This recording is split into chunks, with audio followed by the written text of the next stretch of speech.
In this video, I will show you how to delete a Blogspot blog. The first step is to make sure you are currently on the blog that you want to remove. Once you have selected the correct blog, navigate to the menu on the left side of your screen and scroll down until you find the settings option. Click on it to open the settings page, and once you are there, continue scrolling down until you reach the very bottom of the page.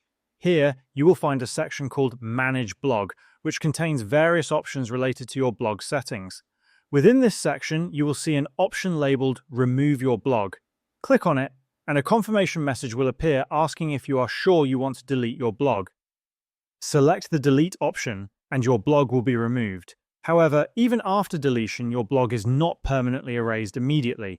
Blogger provides a 90-day restoration period, during which you can recover your deleted blog if you change your mind. If you want to permanently delete it, click on the Permanently Delete option, and then confirm the deletion once again by selecting Permanently Delete. Once this action is completed, your blog will be permanently erased from Blogger, and it will no longer be accessible.